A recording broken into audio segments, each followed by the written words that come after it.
Hi everyone! Ayan, welcome to my YouTube channel. Ayan, papunta tayo ng supermarket ngayon para mamili ng mga kagamitan ng kiddos kasi back to school na. Tapos na ang bakasyon dito sa Europe kaya back to normal na. Ayan, bibili tayo ng mga gamit at mag-groceries na rin. So tara, samahan nyo kami.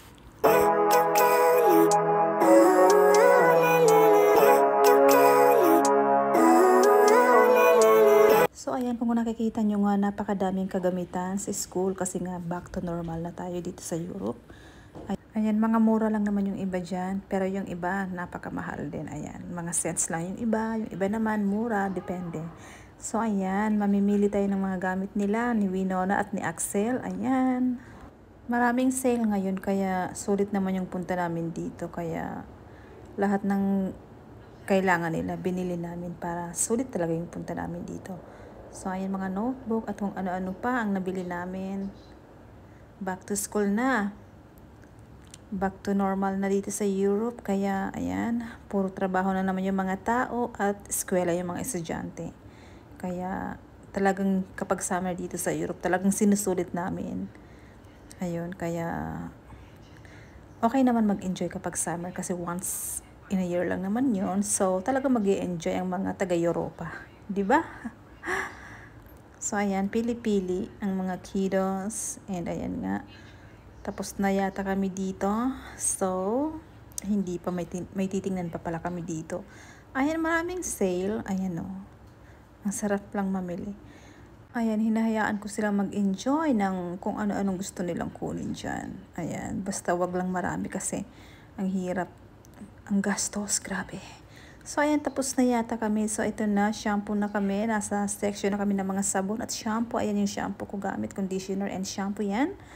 Favorite, ano ko yan, brand. Ayan, at dito na nga kami sa mga gulay section. Ang sarap-sarap ng mga gulay at ang, ayan o, ang sasarap. Ang fresh ng mga tomato, ayan o, ang tataba.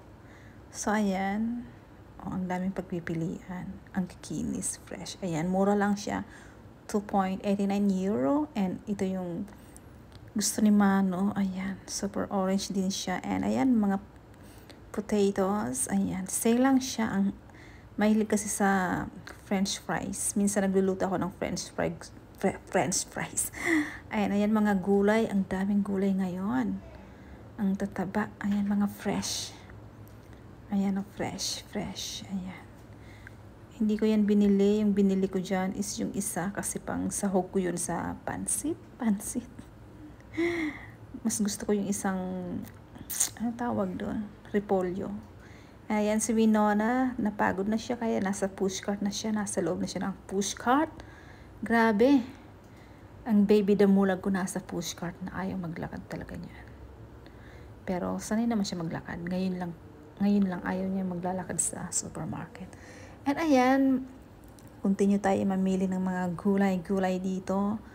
Kailangan damihan natin ng gulay, mga pang salad or pang sahog-sahog sa sinigang or gisa-gisa. Ayan, gulay is life. Ayan, madalang lang kami mag-meet. Siguro mga 3 times a week kami nag-meet. And fish, puro kami fish and gulay. So ayan, continue kami namimili ng food. Food is life. Kasi kung wala kang food, hindi tayo mabubuhay kapag wala ang food. Ayan, tomato. Ayan yung favorite tomato ko.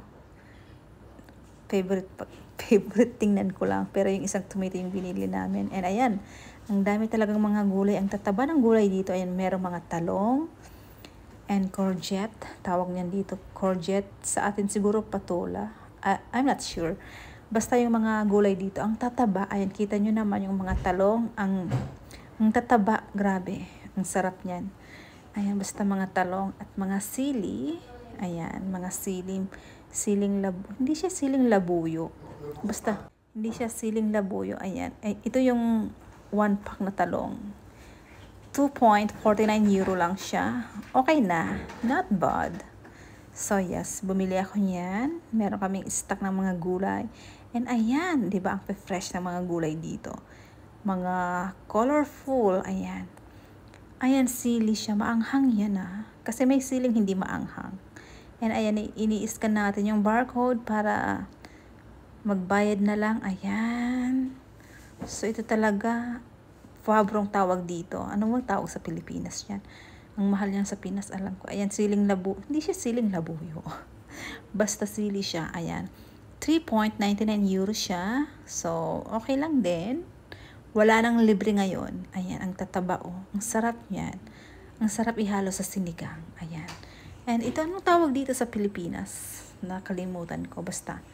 Ayan, ang sarap niyan kapag ginigrill. And ayan, si Mano siyang taga-scan. Basta siyang expert siyang mamalengke kaysa sa akin. And ayan, meron tayong cucumber, pipino. In Tagalog, malalaki yan. Ayan, kumuha nga ako niyan. Kasi masarap yan. Ayan, 1.99 euro or 2 euro na. Ayan, ang tataba ng pipino dito. Grabe. Ang tataba. And ayan, avocado. Hindi ako kumuha ng avocado. And ayan, kumuha ako nitong cucumber or pipino. Ayan, gulay is life. O, diba? Ayan, i-scanin natin. Parang iba yung na-scan ko. So, ayan yung mga price nila. And ito naman, kumuha ako niya ng 1 pack. 1 pack, tatlo yung laman niya. So, 1 point something yung price niya. Basta 1 point something. So, ayan. Tapos na kami dito. Sa ice cream na kami. And sa mga naka-frozen food na rin kami. Ayan. So, patapos na. Hindi pa pala. Sa ano pa ka. So, dito naman kami sa mga snack. Mga kutkutin ng mga kiddos. At kutkutin ko rin. Char, kutkutin. Ayan, mga snacks nila yan. Breakfast or snack. Ayan. Ayan, kukuha si Winona. So, tingnan natin kung anong gusto niya. Basta meron siyang gusto dyan. Kaso minsan nagsasawa siya. Kaya siguro iba-iba yung gusto niya. Kaya, ayan. Kumuha siya niyan. So, ayan. Kumuha rin tayo nitong tinapay na to. Kung tawagin dito is brioche with milk. Sa Pilipinas, tinapay lang tawag dyan. So, ayan. Nakakuha na tayo ng mga pang-snack at breakfast. And ayan nga si Winona, kumuha siya ng candies. Haribo. And ayan, hindi ako mahilig sa dilata. Pero, ayan, tingin-tingin. Pero hindi kami mahilig sa dilata. Ayaw ko ng dilata. Hindi siya healthy. So, ayan, meron tayong chocolate dyan. Ayan, black chocolate. Mga original chocolate yan. Ayan, ang dami-dami yun. Merong M&M's at iba pa. And Milka, ayan, mga biskuit, mga kutkutin.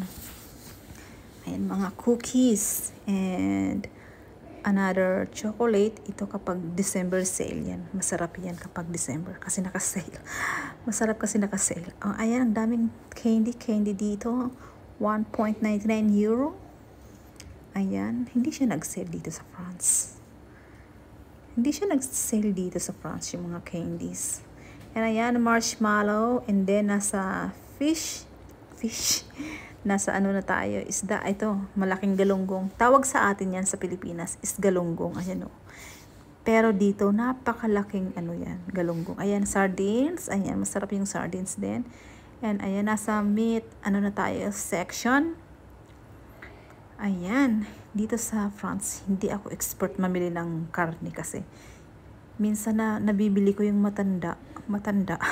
And ayan, yung mga French, mahilig sila sa ganyan, mga pinausukang meat. Ayan, tawag dyan. Parang sa Pilipinas, wala niyan dito, no? Ay, wala, itong mga ganito, wala sa Pilipinas yan, no? Kaya, magtayo tayo ng negosyo na puro ganito. Kumakain ba yung mga Pinoy nito kung magkaroon ng ganyan dyan sa Pinas? Mga pinausukang karne. Yung mga ganito o mga ham. Ayan. Wala sa Pinas ng ganito, no? Dito lang. Dito sa Europe. Ayan, mga ganyan. Mga pinausukang ano.